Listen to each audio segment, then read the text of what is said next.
Woo! Hi! Tuck 9. Tech 9. That's what should be in the background. That is. Always. Anywhoosies. How goes? It goes. I've had better weeks, but my immune system's getting itself rocked with a mild common cold, and that's gone, but now I have like sinus infection. So I'm working my way through that, and that's not fun. My head has been a whole blockade of headache and pressure for, since Wednesday. So that's been fun. I'm ready to nap for days. Still in good spirits, though. Thanksgiving was good. We had a good first holiday at the house. I spatchcocked a turkey, and it turned out... You what now? I spatchcocked it. So spatchcocking a bird involves removing the backbone and then cracking the breastplate so it lays... And cutting out the spine. Yeah, you cut out the spine completely. Backbone is severed and gone, and then you flip it over, and then you push down on the breastbone, and it lays it flat. And when you do that, you allow for a more even cook, but then a faster cook. So I didn't have to roast a turkey all day. I cooked my turkey in 2 hours. So you left before everybody else left for the Thanksgiving? Yeah. Chicken that I bought? Yeah. Nobody ate it. Well, I ended up sending it home with... Who be fair?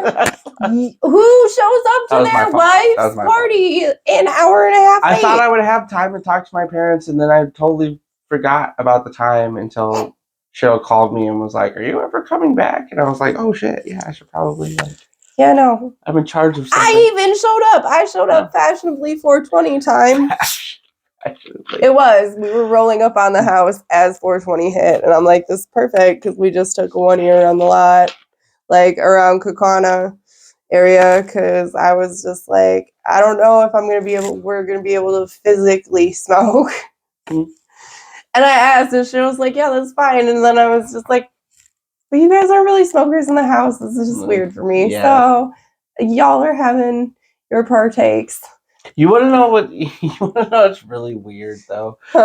So my mom has smoked since as long as I can remember. Yeah. Never smoked in the house.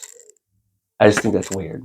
Just coming from like a generation where they smoked. Oh no, because she would smoke she would kind of smoke in the car, depending, but not like all the time. But she never once smoked in the house. No, my dad always smoked in the house. My mom was the same way. Like I remember 8th grade, a kid. His parents must not have been smokers at all in any capacity. But he walked up to me and he's like, "You smell bad," and I was just like, sitting in shame, like instantly. I was like, "This isn't even my fault. Like, this is just the home I live in. I just live here. Fuck. I didn't even mean it. It's not my fault. I smell." Anyways, so yeah, the holiday was good. I really enjoyed this Thanksgiving. Usually, I'm a bucket of anxiety always, but a really cool thing that I've been working on this last month is like feeding a couple of people in my community that I know need it. And I was able to get a 2-pound turkey breast from Kevin's work. They gifted that to us. And then like I threw together like a separate side out of the stuff that I was making. And then my sister-in-law made a separate side of potatoes for him. And then I got to drop that off. And like I made their turkey breast before ours was even in. So then ours was a little late, but like it was just nice to be able to run that over and give that to them, and I'll get to see them on Tuesday and it'll be fun. But that really, like, I was just so grateful to have had as many blessings that we've had this year and like just good fortune that I was able to give in some way to someone else. I'll boil this down, but I had a conversation with Cheryl about something that was said at a holiday, and I was like, the older I get, the more I realize that like most of these holidays, although insignificant for like an adult, Mm-hmm. they are significant in a way, like worldview wise. You know what I mean? Like you could not believe in Thanksgiving, like the tradition, like where it came from, or like anything like that. You could like be like, no, that's stupid. But like the idea of Thanksgiving, like like being around your people and like sharing and like being able to like that idea is a good idea to instill. The same as Christmas. Like you can have debates on where Christmas came from, or if Santa's really real, or any of this bullshit. But it boils down to like the act of giving and gifts and like appreciating and like things like that for as a kid to see. Like it's important life outlooks, world outlooks. Yeah. Because when somebody was like, I think Christmas is stupid, I don't believe in it. Well, it's not really for you. Right. It's not really, Christmas Like, isn't really for adults. Like, you know what I mean? No. I mean, Plus, you can't say, nobody can say that they're not happy when they get a gift. Like, if you know what I mean? Like, well, I guess depending on what it is. Like, I guess somebody hand you a bag of cat litter, I'm not be like, woo! I would be happy. But, like, I don't know. It was just one of those things that I was just thinking about it. I think we can all come together for these holidays, like, and boil it down and take what matters to us. Like, the idea of Friendsgiving or Thanksgiving, like, if you can honor someone else's truth in it, someone else's culture in it, and pay the respect and the dues that they have, their ancestors, like, honor that in some way, but also like do your own thing, and like how you believe in it is your own practice, but you don't gotta be an asshole about it. Right, don't be an asshole. Just don't be an asshole. Well, like how many times but gathering for community is great. Yeah, yes. Side note to that, and then we'll move off it. But like how many times have you gone to like a Christmas thing or whatever, and they say grace or whatever, and you still like sit there and you know what I mean? Like you're not like an asshole about it and like, nope, I'm not you guys do that. I'm not gonna know what I mean? Yeah, no, exactly. Like my mom is a very big thing when we have holidays where we all grab hands and pray, and I'm not gonna stand in the back and be like, no, this is your thing. I'm gonna stand here with you and let you honor it your way. But it was the same thing at my wedding because we didn't have a religious wedding. We got married at the river with one of Kevin's good friends who's like, he's an atheist. He has told us that, but we just didn't let my mom know that.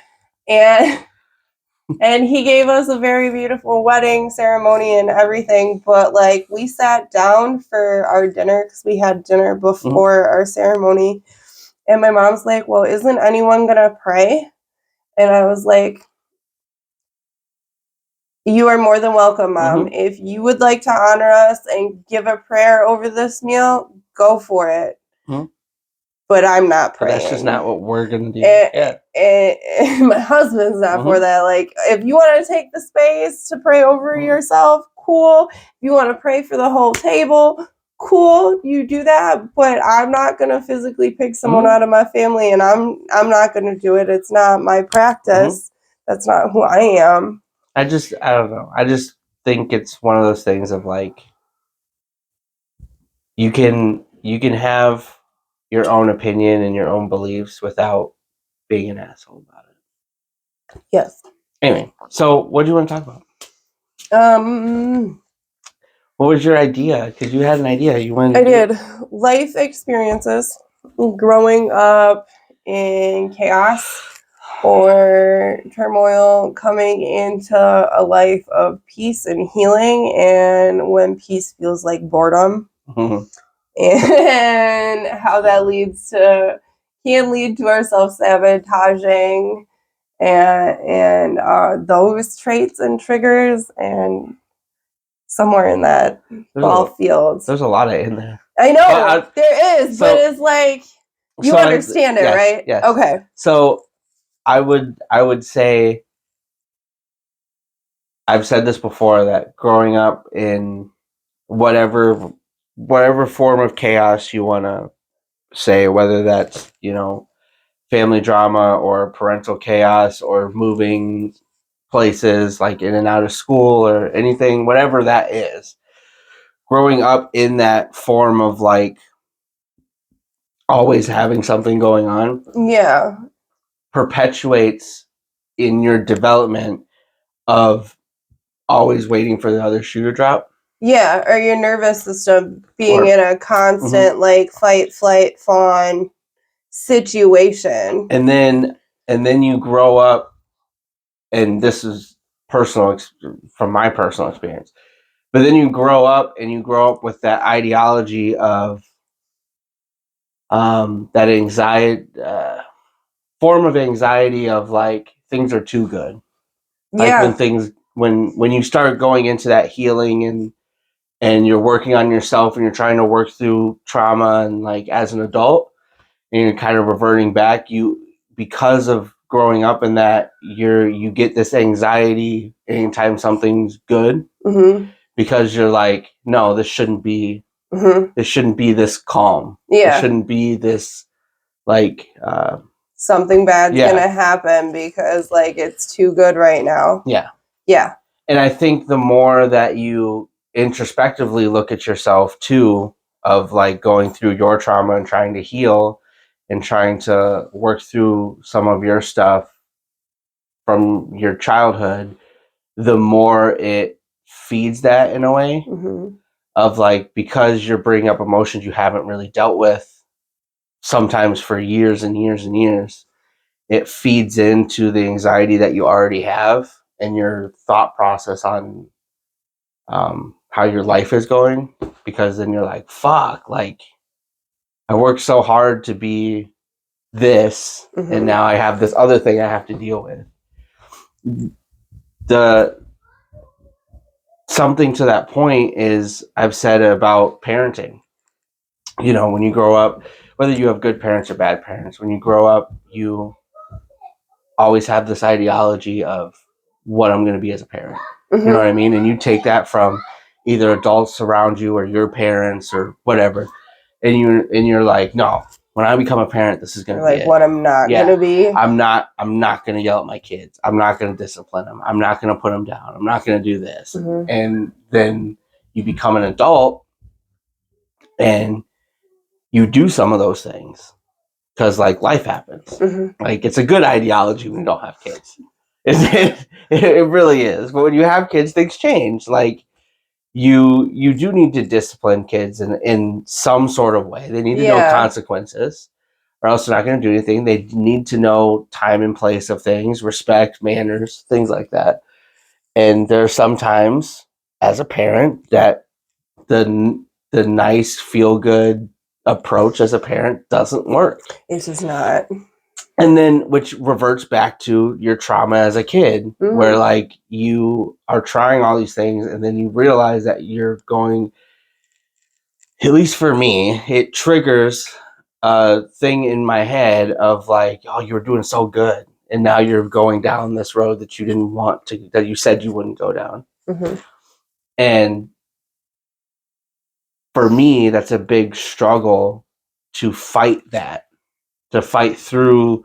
No, you're doing the right thing. It's not as dramatic as it's in your brain. Right. Because like even decisions I've made as a parent, I've been like, God, I said I wouldn't do that. But then I look back now after making those decisions, and I'm like, no, that was the right move. No, that was the right move. But like in that moment, you don't have that. Well, yeah, you don't have the headspace to see like. I get that. Where that's going to go. Yeah, where where you're panning out, like in those decisions, like when it comes to discipline or like even how you're raising your kid or how you want to teach them things. what their TV time is going to look like. Most of that stuff is going to be based on your childhood and what your parents did or didn't do for you. And a lot of it, like, if you haven't thought out the plans beforehand or had situations where you can work through that, and if you are still on a healing journey, like we've talked about in previous posts, is like you're fighting that trigger in that moment. But if you haven't sat down and planned how you're going to discipline your kid, it's kind of like a fuck around and find out, like test as you go. It comes out and you're like, well, wait a minute. we didn't want to do this. We need to go have a talk. Like, yeah. And it's not in that moment with that child that you're going to figure it out. It's going to be in the reflection afterwards. Like, well, shit, that's not how I wanted that to go, but how do I want it to go? What do I want discipline to look like? Like, I tried so many different ways to discipline with Opie through her toddler stages. Like, we tried burpees. We tried... Did you try the cans? The what? The cans? The cans? No, just burpees. Like, drop and give me 5 burpees. My daughters killed me with that. Because they have... Okay, Did they do it? Like, they have to do it? Yes. So they... Because that was... Okay. But then I got, like, hella, judgmental on myself. And I was like, people are going to think this is psychotic and you're going to take it too far. And I'm like, I probably shouldn't be doing burpees with my kid. But at the same time, it's building her. But also, I went the other way. Yeah. So my thing was, I didn't want to, one, because I was coming in as their step parent. And there was, especially at the beginning, there was still some friction of, like, those are my kids, not your kids. They don't, you don't discipline them. Yeah, whatever. With their dad, not really with Cheryl. But so my form of discipline, because they need discipline, because Cheryl's the opposite of me, where she'll let it go for so long and then she'll just be like, okay, we're done. Yeah. But they didn't really have consequences at the time. And so my form of discipline without actually doing anything was something my dad used to do. He would make us stand on the wall for as long as it took for us to get tired. And so I started with the cans, where you would stand with your nose on the wall, with your arms out, and you would have cans in your hand, which make you, the longer you stand there, make your arms hurt, right? But then that really didn't work, because then they would purposely drop the cans, like, and be like, oh no, it fell. Oh no, it fell. And that was just pissing me off. And so then I was like, okay, well, we'll just have you stand on the wall until you fucking get tired. And you put your foot up, like, arm, foot up. Balancing. Yep. Until you get tired, until you fucking get it, right? But they have so much, like, leg and core strength that it would take so fucking long. Like, there was one time... you'd be burnt out by it before there was one time Emma stood on the wall for an hour and a half. Get it, girl. And, like, wouldn't... And so, like, she kept going. She's like, can I get off the wall now? And I was like, no, you're not tired. So that was the point. The point of the punishment is so you're tired. So you don't want to do it again. And I would be like, no, you're not tired. And she would cry, and she'd be like, no. Alice just didn't like doing it. But Emma would. But yeah, an hour and a half of, like, oh no. Damn. But, like, an hour and a half of, like, switching, and, like, it was crazy. And I did that for a while, but then, like, because of that, I was like, this isn't even fucking, this is literally just to make me feel better that they're doing something. This isn't actually it's not helping them. Yeah. But then it got, I don't know, then you also learn your kids. Yeah. Yeah. There's I want your opinion on one of my thoughts from what you just said, though. Okay. So, the need for chaos. Yeah. I wanted to circle back to that. I've said this for years that I don't know where that comes from in me. I just know I have it, and I've always had it. Yeah. Of, like, calm sucks for me. Like, I need to be... You need the stimulation? Yeah, and whether that... It needs to be something. Like, I need to either, like, be watching a video or, like, doing something or playing with something. Like... Multitasking. Yeah. But also...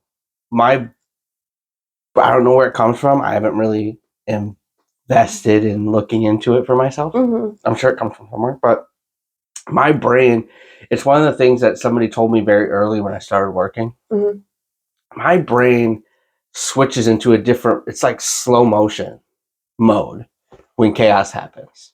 Yeah, like, you get really clear. Yeah, really focused, hyper focused, hyper clear. Yeah. Okay. And the rest of the world doesn't. Yeah. So when that isn't happening, when I'm like just going through normal life, my brain goes, you need something. You need something big. You need something to be happening. You can't just be sitting doing nothing. So I was always taught from a very young age, like, you get your shit done before you sit down. Mm-hmm. Chore-wise included. And I was a very resistant young child. And Just to that? No, but I am an Aquarian, and if you tell me what to do, I'm not going to do it. Mm-hmm.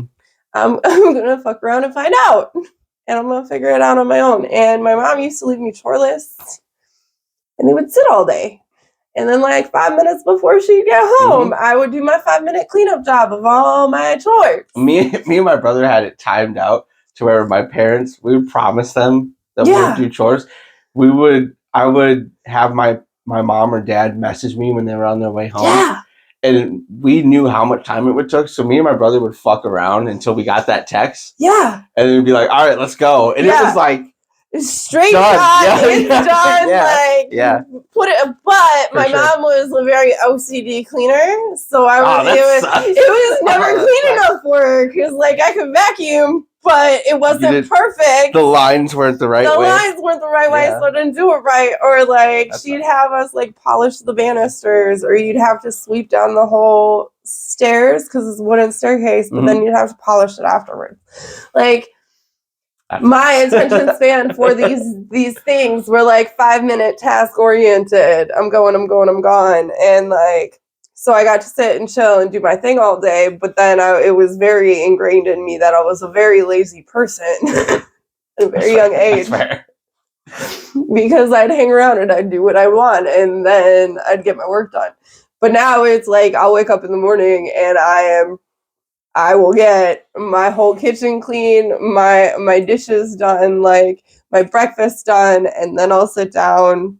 Like, I have my 2 hours to wake up in the morning, and then Kevin goes to work, and then I do my shit, and then I sit down and I chill for a couple hours type of situation, or I find something like creatively to do. But like, my circling back to the chaos and that like focus, when I realized my mom had her stroke, we were on, and I was a caregiver for quite a few years now, so I knew what the symptoms were, what it looked like, and I had talked to her, or someone had talked to her the night before, and then they had asked me to call her and check in on her. I called her. She's moving around, but her speech is slurred. Her face is droopy. And I'm like, Mom, how long have you been like this? And she's like, well, I felt off last night and I went to bed. And I'm like, well, that's not what you do when you feel funny, but I get it, because they don't realize it's happening. Yeah, well, most people, unless you get the dramatic stroke of like not being able to feel things or whatever, most people wouldn't. Yeah, she's just like, I'm off and I'm really tired, so I went to bed. And I was just like, okay, you need to go sit down. I'm on my way. And I like watched her get in the chair, and I went straight into like, okay, I got to call my brother. I have to call my sister. Katie wanted to be picked up because she wanted to be right there with us. I go and I pick her up, and she's like freaking out. I'm doing like over the speed limit, calm, cool, and collected. And she looks over at me and she's like, how are you this calm? And I'm just like, because I don't know anything other than what I am witnessing in my mother. I know what I have to do. I have to get her to the hospital, and I know she's not going to go if I call an ambulance. So I have to physically take her. We live an hour and a half away. There's no sense for me to freak out right now. I am the calm. I'm going to do the things. I'm on task and I'm on my mission, and just don't fuck with me. And she's like, but you're speeding. And I'm like, well, we're going to get there just fine. You're fine, Katie. My sister, I said this to Cheryl, and if she hears this, she'll probably be upset about it, but it doesn't really matter. So my sister, Tiffany, the oldest sister, has always said, which she's starting to understand from my perspective now, but because of when my grandpa died, I like broke down, like super bad, like mental break, like it was bad. But because she saw that, and the only person that had died before that was my cousin Josh, which we were close, but not like super close. She always has said, she's like, yeah, if mom and dad ever like pass or whatever, like I'm gonna have to take care of everybody because like you're gonna be a wreck, and like I'm gonna have to take care of all this stuff and whatever. But I've said since then that was a special circumstance. That how big that got for me was a special circumstance. It was the time, it was it was what was going on with me. It was a lot of shit I hadn't worked through. And so, I said this to Cheryl, that I don't think, because my brain works like that, that's the only time in my life that it hasn't worked like that. But because my brain works like that, I think it's going to be the opposite. Well, right. I think that I'm going to be the one that's like, okay, we'll do this. We got to do this. We got to do this. You can, and I even did it on a small scale with my grandma. I said this to everybody that whole weekend. That whole week we were down there was like, are you okay? Are you okay? Are you okay? I told everybody, I was like, I can deal with my shit later. I was like, it's my job. Oh, it's like Dreamcatcher. It's my job. It's a separate file. Right? Yeah. Compartmentalized. It's like my job right now is to give you guys the space where you can deal with it. I can hold my shit together so you can break down. That's my job right now. My job is to give everybody else the space to deal with it. And I can deal with it later. But because, especially my sister, nobody had seen that, me do that. They'd only seen the breakdown version of that. My sister still says that, but I told Cheryl that. I was like, I don't think so. I think I've healed and become a lot better at me and dealing with things, and not necessarily negatively compartmentalized, but being able to kind of give other people that space and still deal with it and not just hold it in. That I feel, I said this at Thanksgiving in a snide way, but I feel like when it comes to my family, that I'm becoming, not on purpose, just kind of how it's happening, becoming like, I don't know another way to say it, like the head of the table. Like, my sister's the oldest, but I feel like I'm there. Like, you know what I mean? Just because of like my own work and my own You're stuff. the oldest son, right? No, Brandon's older than me. Really? Yep. Oh. He's just shorter than me. Well. But it's just like I was thinking about it at Thanksgiving, that I just feel like that's the dynamic. Well, that's the dynamic, but that's like the plus side of like working through your trauma and figuring stuff out, and like getting older and kind of not just learning how to go through life, but learning how to like deal with triggers and like things like that. And I feel like my brother's doing work, but I feel like I'm the only one, not narcissistically, but I feel like I'm the only one in my family that's like actually done it to a point. Maybe of like egotistically, not narcissistically, but like to a point where I feel like you're still thinking about the fact that you got regulated. You're thinking about the fact that you got yelled at as a kid. Yeah, I'm already past that. Yeah, like, you're in the authenticity of it. Like, I feel that. But that's what I'm saying. Sorry, I said all of that. Why? Long-winded. I said all that to say the calmness and chaos. Yeah. Learning that over time of like using it as a superpower, using it as harnessing it as like this is me. This isn't a negative thing. This isn't like a trauma trigger response that I need to fix. Like this is something that is a good thing that I can use. That I have can see that. Cause like I used to look at. Well, I loved thriving in chaos when I was in the nursing home or like assisted living because like you're always shorthanded. There's always a call light to handle. Like there's always something to do. And like my mind, I shift out of those things. It's like I got to do this, this, and this, and it's a checklist. And like if I can keep on task, it's a great shift.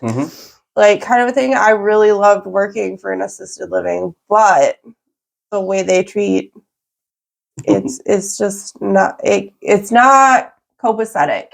I really wish it was, but it's not, because I'd go back to it in a heartbeat. I love that, even if it's wiping butt. That's like the most consistent thing that I've been told from employers, from jobs, is that like I've never seen at 3 different jobs now. I've never seen anybody that is able to stay so calm in chaos.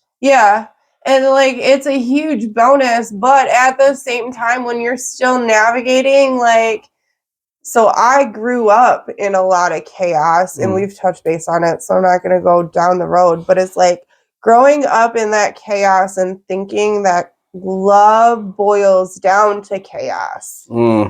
Like that aspect of it. And then like where I had my own form of chaos in my early 20s. And then it's like I got sober and learning and shifting my life into a sober perspective and just the boredom of living. Like, and being that hyper. Nothing against sober people. But I say that all the time. I mean, like, somebody that's not, it doesn't click in my head. Yeah, like, and so like when like I hear, not you specifically, but there are other people that I know that are sober. That are like, yeah, I just sit and do this. I'm like, that sounds fucking boring. But that was the thing. When I quit drinking, because that was my life, I lived my life at the bar because I didn't like being alone with myself, right? So it's like I'd get done working, who I was around people who liked me, we'd jive. Then I'd get home and be like, well, fuck this. I don't want to sit here by myself. All I'm doing is watching TV or doing this or not doing anything with myself to be a productive member of society. So, and I didn't really have like deep ties to people because I was a shitty alcoholic person. Because it was all surface. All service. Like, so then I'd go down to the bar because I knew people at the bar, because the bar is the bar. And you drink and you get shitty, and then you'd wake up the next morning feeling like ass. You go to work and start the whole perpetual cycle over again. Plus, it's a community. It's a community thing anyway. It's a self-destructive community. It's a self-destructive community. Because it's everybody that doesn't want to feel like what they're doing is wrong in some way or another. Right. So if they can get somebody to be like, no, it's fine that you're out drinking with us every day. Because we do it too. I'm going to the bar at 11 in the morning and shaking for shots and starting my day that way. Because fuck life. Spending the whole day shaking for shots. All day. 3 o'clock, I was home in bed. Yeah. But you know what? Middle finger high in the air. Who gives a fuck? That was my life. So coming from the chaos I created in my life, coming from the childhood chaos, like coming out of all of that and just being a stoner and going to work all night, coming home, crocheting my habit away, because that's what I did. And then I'd go to sleep, or it was like I'd go take care of shit. And it's like learning how to care for yourself in a completely different state of living that you've ever done is boredom. And the self-sabotage that you want to know, like, how bad your system doesn't. Like, me and Kevin started dating 6 months into my sobriety. And, like, my mind trying to tell me that, like, this was okay because he's a good guy. Katie convinced me to shut the fuck up and sit the fuck down. Katie. Well, I love, I'm thankful, like, Katie did this. But, like, at the time, it was just, like, why? Like, I don't understand. Like, he has shown me in no ways that he is bad. Mm-hmm. He's a really good guy. Why? I'm just like, no, I'm not into this. Mm-hmm. But I like, you convince yourself it's not working because you're bored. And like, at that same time, it's just like, that was the dive. That's how I knew I love him, because like at that moment, it's no longer the fun of the relationship, right? It's the choosing to make the choice to be with the person. Mm-hmm. And that's where it evolved. But it's like, I wasn't choosing chaos. I was choosing a nice guy who treated me right. I wasn't looking for the fling or the bar text at 1 a.m, like chasing tail, or the adventures. Like, it was the common, like, to convince myself that was okay to have. Was fine. Mm-hmm. That was fine. And like, what's gonna happen in this unknown, that this is a good thing. It's too good. He's too good. Mm-hmm. This is way weird. There's no way this is gonna stay this way. No, and you know what? Mm-hmm. Longest ever relationship. Longest ever. It's been 9 years. I would say it helps a lot. And you can give your side of this, but I'd say it helps a lot, especially being somebody that has that chaos and that constant, like, anxiety or thought of like, things are going to happen, this is going to happen, whatever. Having somebody, relationship wise, even friendship wise, I guess, but having somebody in your life that understands that and doesn't use it against you, or and like, why are you like that? Why are you freaking out about this? Well, why do you need to do this? Like, having somebody that understands that is super helpful in that too, because then you don't run the circle cycle of like, am I being too much? The spiral of it. Is this really, and like getting into the depression of it, and then like having somebody that's like, even I'm not going to tell specifics yet. I will, but not right now. But even when my grandma died, my Cheryl was there in my life when my grandpa died, so she saw like both sides of it. Yeah, and so she kind of, going off of conversations that we had after that, and seeing what actually happened with my grandpa when my grandma died, I didn't have to tell her. She just came. We were talking about it, or we were just talking, and she's like, "So, are you gonna be okay? Do we need to like adjust for like?" Because I fucked so much self-sabotage when my grandpa died. It was fucking ridiculous. But she's like, do we need to like, do we need to like adjust? Like, do you need to take some time to just kind of like get that out and just go blow some shit up for a little bit? And so, like, having somebody that understands that and isn't like, you can't do this, or why are you being so dramatic, or like, why are you dealing with it in this way, or like whatever. Not just like, that's a special circumstance, but I mean like overall, like having somebody that understands that part of you and doesn't try to like stifle it, just kind of like, okay, this is who I'm with. Like, are we okay, or where are we going? Like, what's the next step? What are we doing in that regard? Yeah. So like, I have 3 things on that whole thing. Like, that's everything. Like, having that person, and like, Kevin sent me something the other day that made me like recognize he truly sees me like in that way. It's like, he understands where I go when I shut down. And it was like a really in-depth psychological like breakdown of like people who go silent when they're in emotional turmoil, and kind of like the gist and the why of it. And he sent it to me, and I was like, that's the most seen, like, For sure. That's not me sending you, like, this is why I am the way I am. This is you seeing it in me and knowing, like, okay, I don't have to explain myself now or feel like I have to explain myself every time I'm going to battle with myself in my head, because you know I'm mentally doing it there, and I've explained it over the 9 years.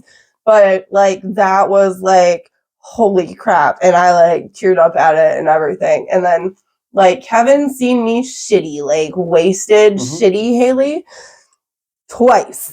The first time it happened, it was kind of 50. Yeah. There's fun. There's fun in there. There's fun in there to a point. I had fun. There was some fun times in there. So Grandma Case died the first year of my sobriety. She died in November. Grandpa Seymour did too, but I was like,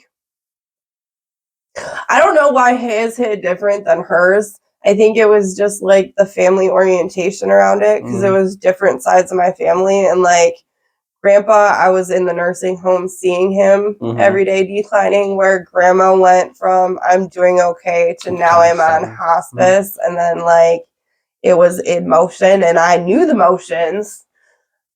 But like, so she went on hospice, and then like I was working a shift, and they had a message saying they got there and she was gone, or she had passed. And my RN at the assisted living, she did me a solid. She's like, "We'll find coverage. You just go be with your family." I was like, "Okay, cool." Well, by the time I left Appleton and got to Shiocton, she was already gone. Like, they had moved her already. And everyone was basically, like, already packing up and just like, okay, we're going to the diner. We're going to have some lunch, kind of a thing. And, like, I knew in the morning, but I didn't get cut from work. And, like, everyone, like, I get there and everyone's leaving. And I'm just like, I'm going to meet you guys there. I'll lock up behind me, but I need, like, 5 minutes just to sit here and like realize what's going on. And I did. And then I went to the diner, and everyone was just like, they were grieving, but like it just wasn't the vibe I needed to sit in. And I was just like, I can't sit here and have lunch with you guys. But then I like old co-worker I worked with, she had retired, and on the way like through Shiocton to Greenville is Stevensville or whatever, and there's a bar.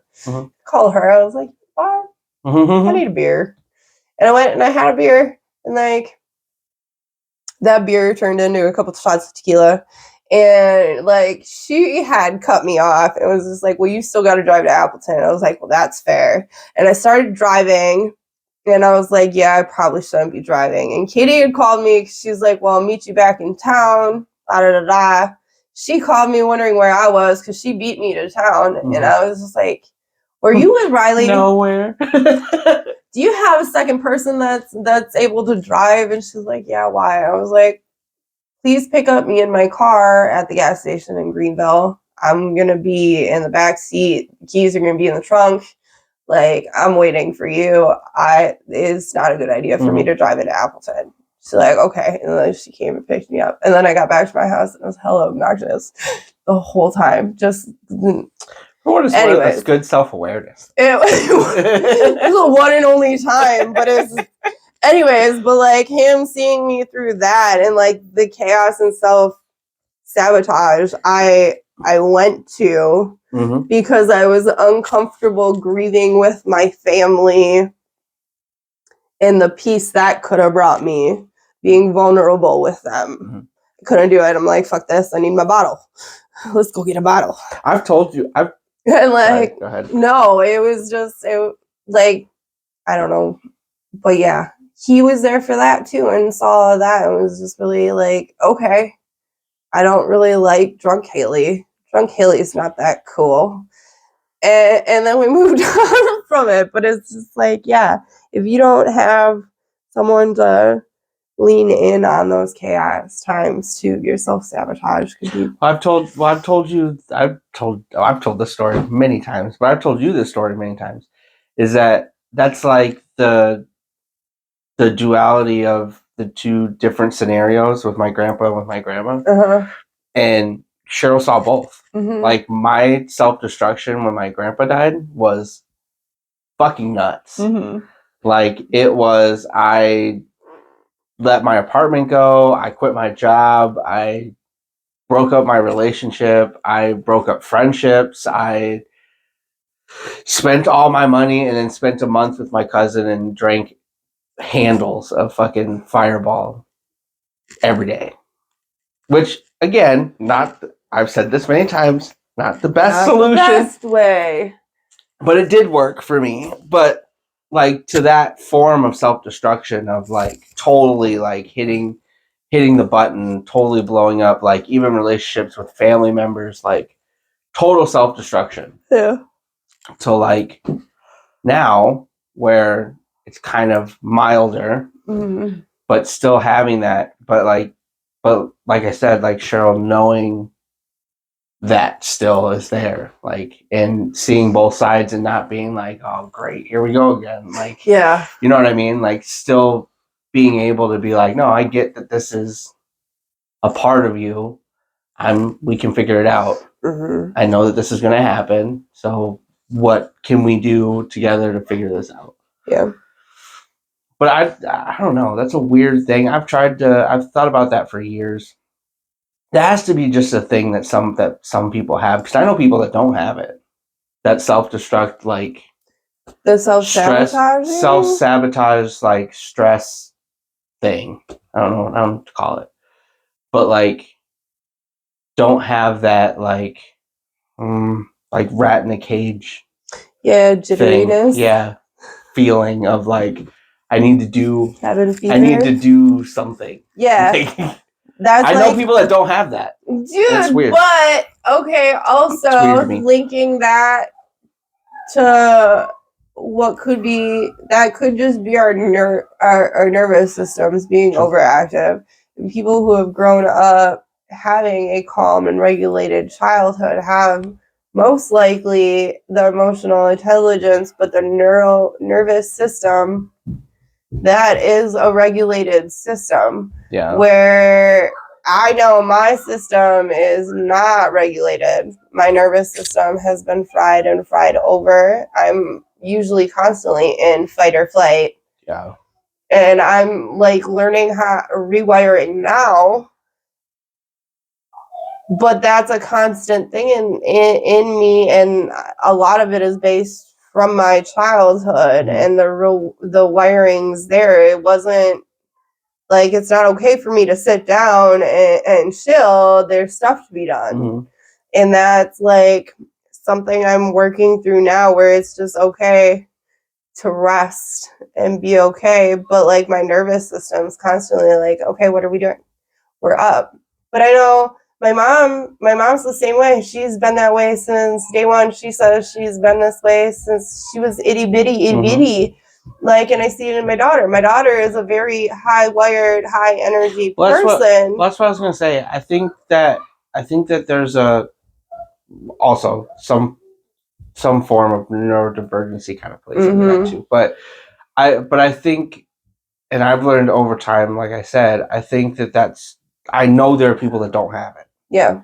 But I think that there are just certain people that do. It's just a part of you. It's just kind of what you're born with. Yeah.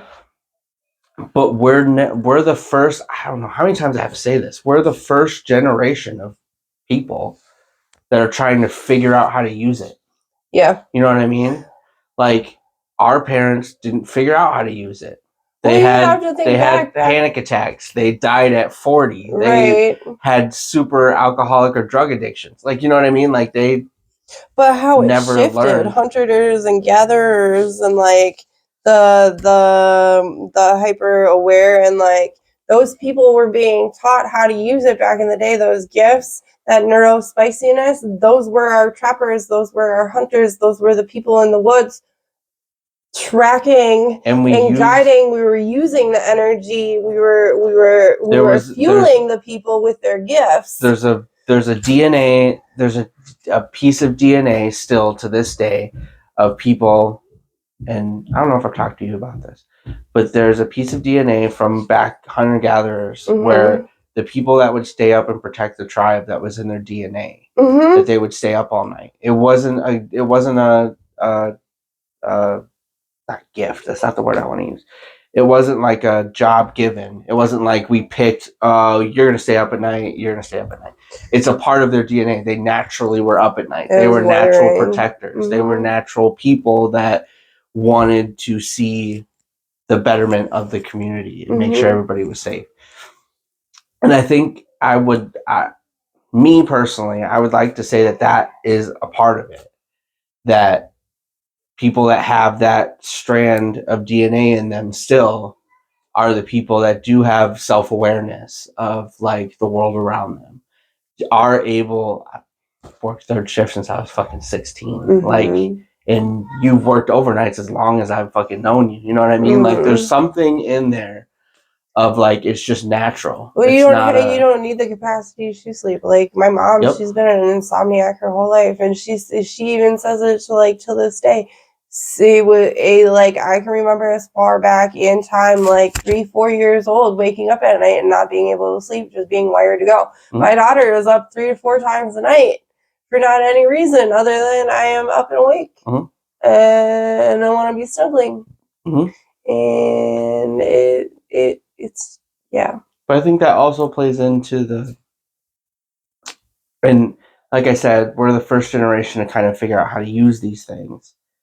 And I think with that, with the fact that we not only are trying to figure out how to do it with ourselves, but with our children, that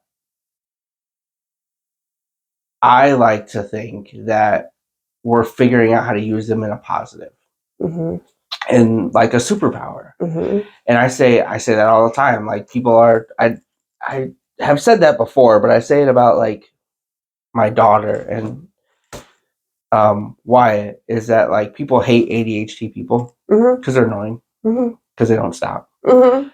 But it's a superpower. Like you're able to multitask on different things. You're able to hyper focus on something and be able to get it done and get it done. Where a normal person, it might take them 2-3 months. They can get it done in a week and be done. Like we're figuring out how to use these things that were seen as negative things, or why can't I think of a word? My words suck today. But as like a hindrance or whatever. And we're starting to use them and figure out how to like, oh, this is a positive. This is something that like I can use, or this is something that I can help somebody with, or something.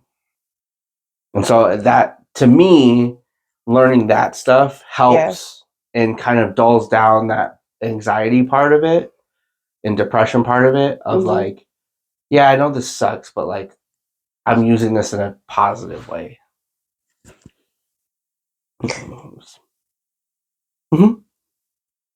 Yeah, anything else? No? No. You sure? Yeah. My brain's heavy right now. My brain is heavy. Dude, it's been heavy for almost a week now. It's like half a week. I do have to pee. That's awareness. Is it? We still got like... We still have a half hour. 30 minutes? Yeah. You want to pee real fast? Yeah, I do. Otherwise I'm going to be bouncing for a half hour. And I really don't want to do that. We're back. And we're back. And back. So it's snowing. So it is snowing. It is snowing. So I got a question. We're gonna end with a question. Okay. How do you feel like your awareness and recognition of yourself, like your self-destructive patterns, your depression and stuff, has gotten better and or easier over time? Oh boy. Something that brought it into a completely different perspective for me was a leadership course I did, and I'm going to plug here. LifeCampMKE.com is an amazing facility. It's called Life Camp, and it's a bunch of coaches, and it's a leadership course. It's a 3-part course, brings you to different perspectives and awarenesses, eye-opening experiences that you can have, and just like see how you're showing up in your world, or like the games or the runs or the not so conscious things that you bring to the table in any situation that you're in. And that helped like shake me in my journey that I was already on, and like struggling, because I was like in some, I find the more that I find acceptance in where I'm at, and I think that's been my biggest thing, is like meeting me where I'm at. Like today I might not be 100%, but you know, tomorrow it could be different. The awarenesses that I found there brought me out of a lot of victimhood in the stories that I carry.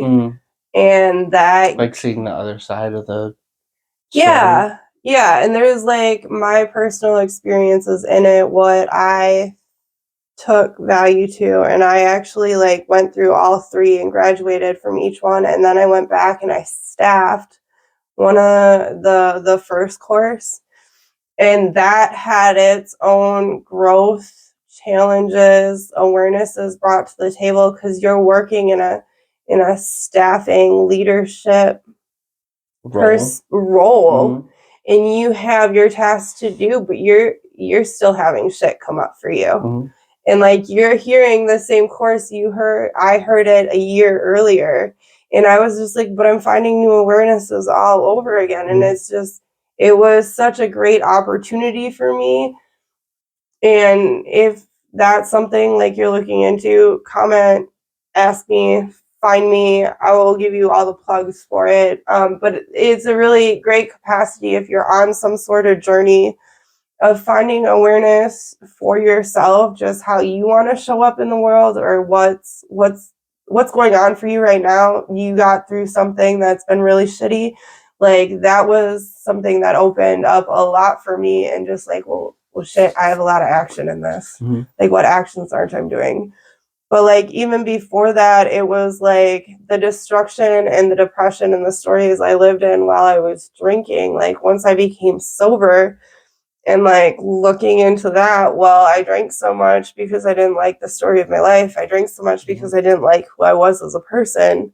I gave up the bottle, and I had to start shifting that, like, and start shifting different things. And you find what works for you, and you find what doesn't. And like the more I just keep digging and accepting, and like, I think that, and it doesn't have to be for you, so you can correct me if it's not for you, but that to me, and again, I think that's something in my brain that's wired weird, but that part for me is the fun part. The learning, the figuring stuff out, yeah, the dissecting, the digging, the like, this sort of thing made this happen, or like I get this perspective because of this, or like that aspect of it is fun for me. It is now, but for me, it's more of a nuisance because I tend to hyper focus and go inward constantly. So it's like for me to sit there and do that, it's not fun. That's me like dissecting and like figuring out where I'm going wrong, which is very shadowy. I shouldn't be looking at it from that perspective, but that's where I go. Whereas like I had another thought and it just went poof. Sorry. No, it's okay. It was working with what you were working with. I just don't know where it went. Was there a time where it kind of clicked in your head of like, I need to start making some changes, or was it just kind of like a gradual thing? Like, obviously, like, being sober was a thing. Oh, like, no, I remembered where I was going I don't wanna because, do like, this I anymore. lived majority of my life in my depression and my story of that and my feelings of that and the shift work around that just in itself. It's like when you don't like when you are on that goalpost with happy being your ever after. Mhm. Okay, but happy is an emotion. Mhm. Happy can't be felt all the time. Yep. Like if you like learning and accepting that, because I think when me and Kevin first started dating, like that was a question he'd ask and it would really strike a nerve with him with my answer, is because he'd ask if I was happy. Mhm. And I couldn't answer it. It's like, I don't know if I'm happy. Mhm. I've been told, I've felt my entire life in this sad, it's just this It's just tone, constantly monotone. It's this downness. So, like in this space, in this capacity with you, am I happy? Yeah, but for how long? Mhm. Like, how long is that going to last? And then what is it? And at this point in my life, I'm just like, well, shit. I got out of bed and I'm not as achy today. Mhm. Like I find so much more gratitude in things that's really helped shift a lot. And that is the stupidest thing, and I get so mad when people say go reach for gratitude because it's so hard to find that sometimes, especially in the rough of the moments. Well, it's a trained thing. Yeah. Like, all in my opinion, it's all of it. And there could be, I say the same thing about parenting. There could be a time where we're like, nah, we fucked it up more than it was before. But like it's a good, in my opinion, it's a good learned behavior of like even gratitude. Like, yes, do you wake up and be like, want to be like, the sun's shining, I'm in such a good mood today. Oh, no. that. But like the more you wake up and you're like, well, I'm up, I'm here. Yeah. I am able to make coffee. Coffee's cool. Coffee's That's fun. a thing. But like, you know what I mean? Like, yeah, the more you finding the learn little to do joys. those things, the more it becomes just a part of what you do. It just becomes a part of your routine. Yeah. May it help? Maybe. Is it psychological and doesn't actually help? Possibly. Does it hurt anything? No. No. And like if you're one of those people who honestly don't know what happiness or joy looks like for you, what's stopping you from finding out? It kind of leans into that like self-care menu I was talking about the last time we talked. But it's just like, okay, like go back to the cool, nerdy childhood things. Like I'm going that far back. Find those things and kind of find a way to incorporate them just a little bit of time. It doesn't have to be a whole lot of time, but just a little bit. Like I've gone back to crocheting so many different points of my life, and it's something I actually find joy in doing. But I don't remember I want to do it until I find a solid pattern I really like, and then I'm just like, challenge accepted.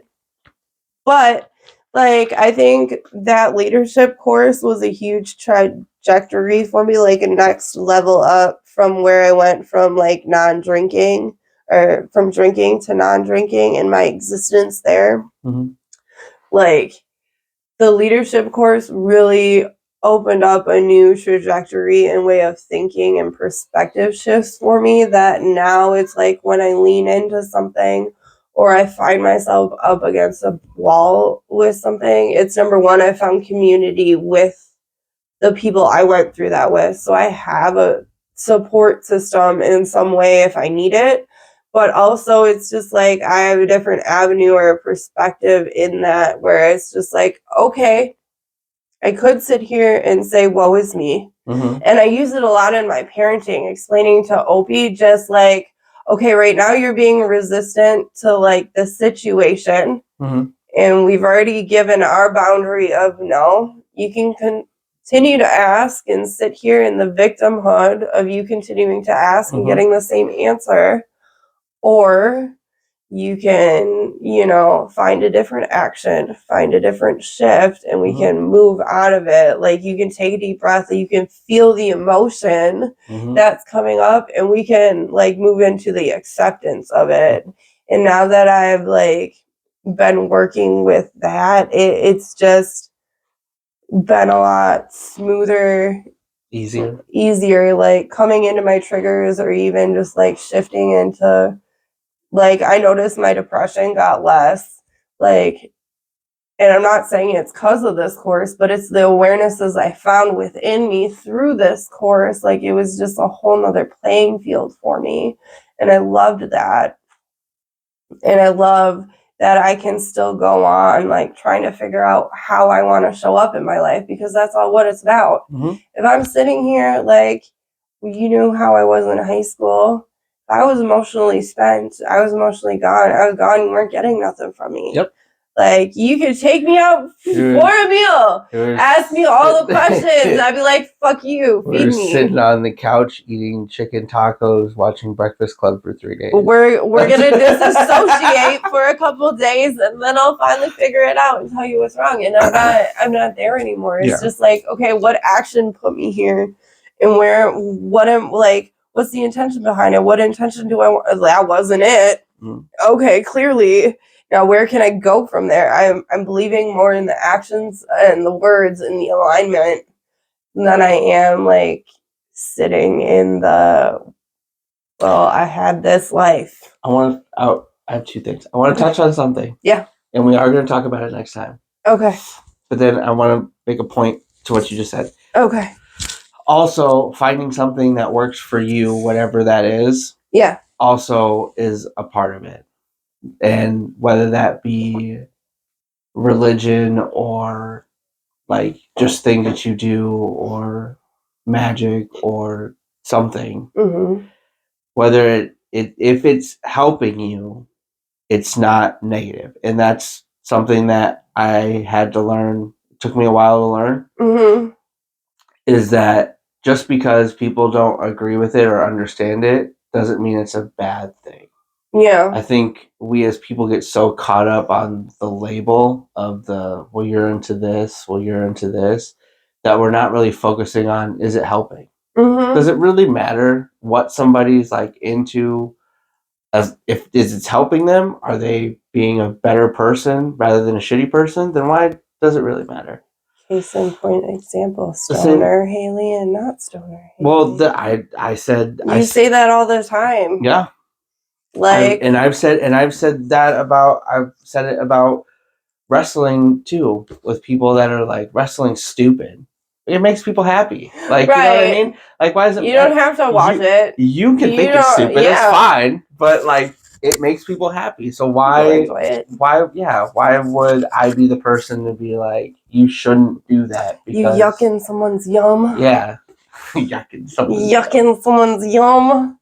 Don't yuck people's yums. Don't be assholes. But then fuck, I forgot the second one. It was good. I forgot what the second one was. What were you talking about before that? Awarenesses. Oh, yeah. So I know how this sounds, and I know I've said this to Cheryl, and my kids have already, especially my daughters, have already, like, I can see the naivety, whatever, being naive. Yeah. In them. Yeah. But I hope that our children look back on us and our generation specifically and realize how much of an uphill battle we had to give them the awareness that they have, if that makes sense. Yes. Because, like, but also we have to, like, contribute them to knowing that we can't just think it's like, well, example, my daughter, 16, gonna be 16, gonna be 17 in July, but 16, can't stand her friends. Yeah, you were telling me about because she has seen me and her mom and her dad, and seen the dynamic and seen what a healthy relationship is, what a toxic relationship is, and she has that awareness more so than normal people her age. And so they just see it as like that's a thing. Kind of like we were watching this movie or whatever, and they said something. This guy's this guy had 2 gay dads in a small town, and he like had this mental breakdown or whatever, and was like, "You don't know what it was like growing up having the first gay dads in the town or whatever." And my daughter was like, "So why is that such a big deal? Like, why is he even upset about that?" Because she has no like, because she grew up in a time where that's not a thing. Yeah. You know what I mean? So like with the mental aspect thing, I feel, and I've said this to my parents and many other adults, but I feel like our parents' generation took it from parenting and was like, well, we're not beating the shit out of our kids, and they're growing up to be somewhat cool human beings. So like, we did it.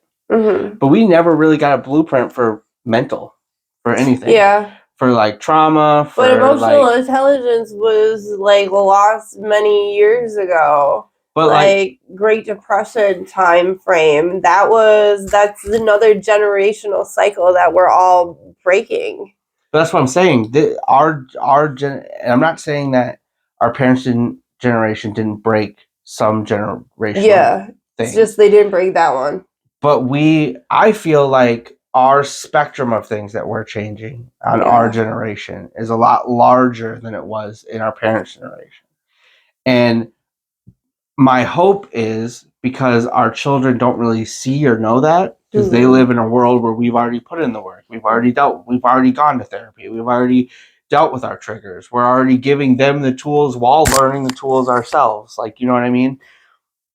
So they don't really understand, and not that they need to, but I think there needs to be some recognition of how much of an uphill battle it has been for our generation. Because we had no help. We had no advantage. Yeah. We were basically given with, well, you didn't get the shit kicked out of you as a kid, and you better graduate high school. Yeah. Figure it out. Yeah. And then we had and I know people say this online, but then not only did we grow up with no emotional intelligence or understanding of like triggers and trauma and stuff, and no help with that, especially in the school system, they didn't know how to deal with that. I mean, now they do, but the best they had was a counselor. I mean, I remember one of the elementary schools I went to, they were really good at like peer mediation. Yeah. And like counseling between the kids. If there's a problem, like those 2 kids are going to get pulled and they're going to get like the situation is going to get worked out. And I remember that being a thing. And thinking back on it now, it's such a cool tool that they utilized for us. And I went to numerous schools. So it shifted throughout. Like we had a counselor, and by the time I was in high school, I was in his. Getting my shit tried straight, whatever. I think to touch base on what you're saying, our parents didn't have the resources either, or the desire, maybe.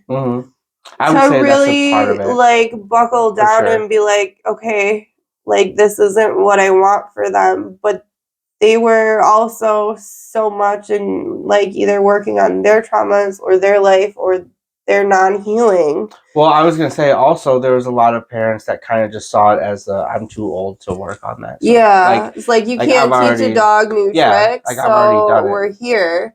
And like now there's so much. Like, you got to think in the space, like, they didn't have the healing, and it might have been taught or broadcast to them that, you know, counseling and therapy wasn't anything for you, and it was more harmful, because that's what I grew up knowing.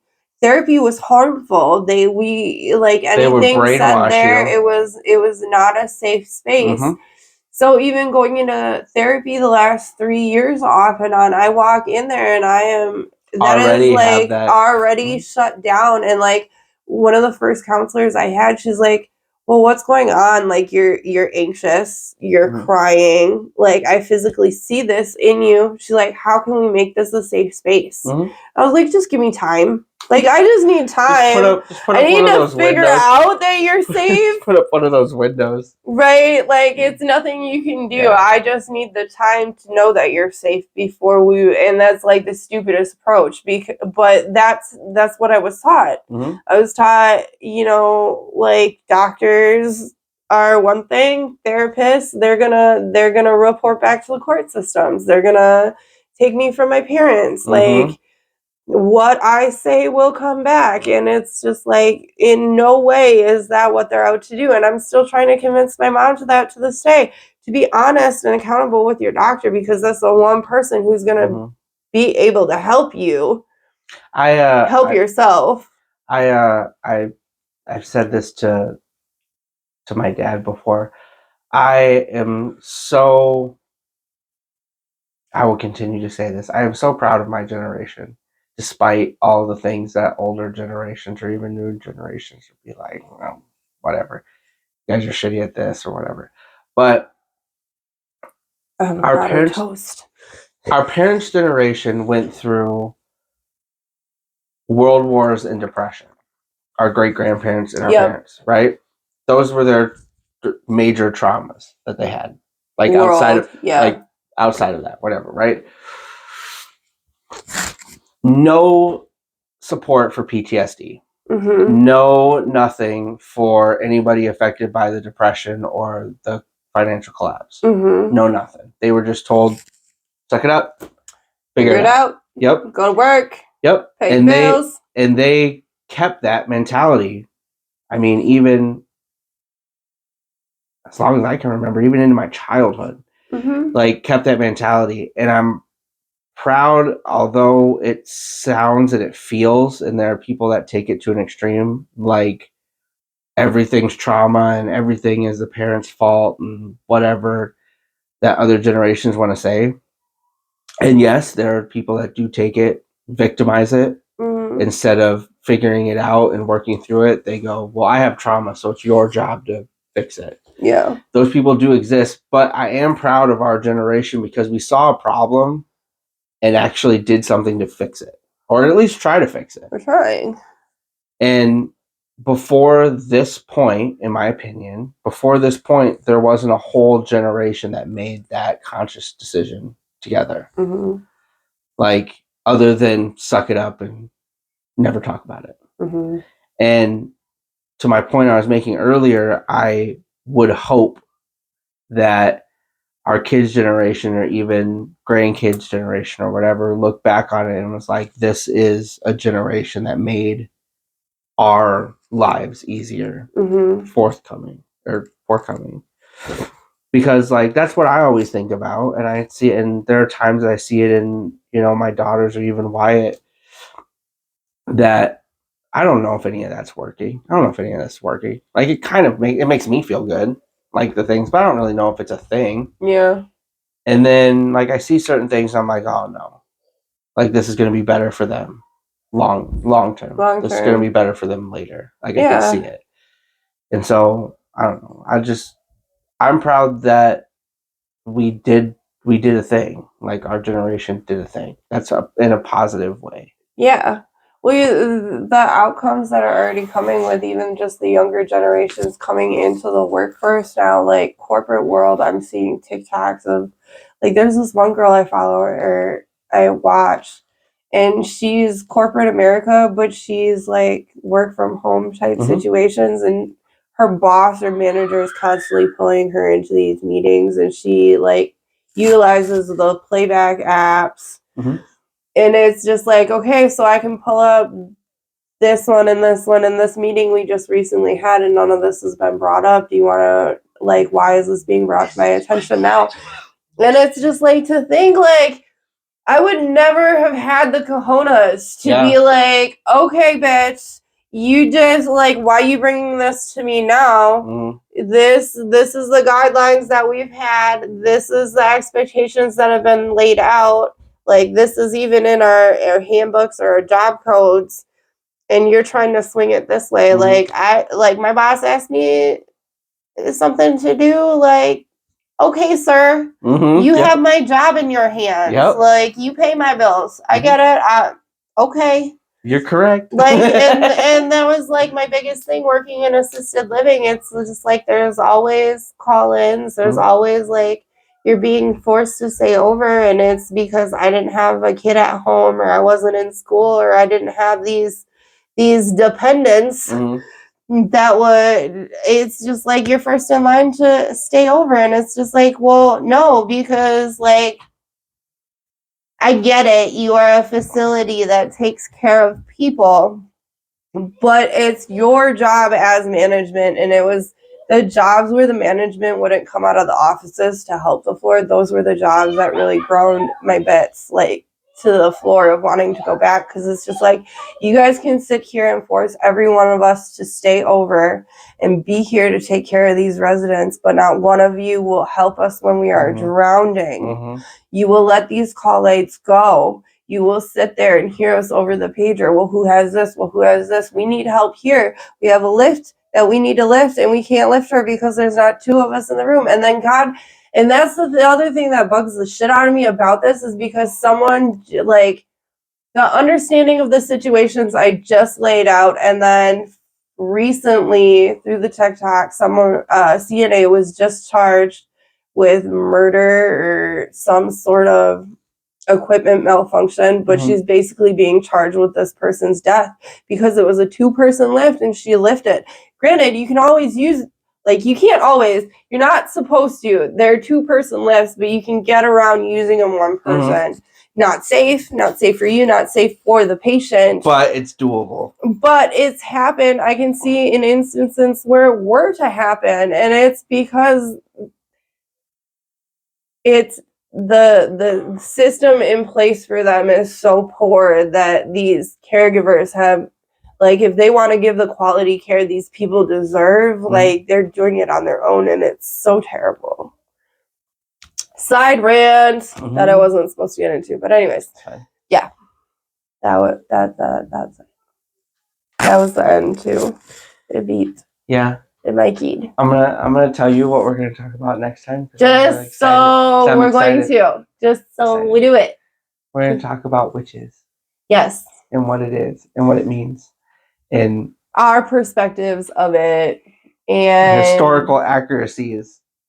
Zach's gonna go down that rabbit hole because I'm terrible with like facts of any sorts. No, I don't really need a whole lot of them. I already got a lot of them. You got them, but yeah, we're just gonna go, like, we're seeing the rise in witches and spirituality, just in general, being more toward nature focused and what it used to be over what it formalized religion and commercialized the church type situations, and what people have been prejudiced for and purged for, and we're now coming into the awakening of this new light, and and so again, we're going to talk about that. Going back to my point that I made earlier, if it makes you happy and makes you into a good person, it doesn't fucking matter. It doesn't matter. Don't be an asshole.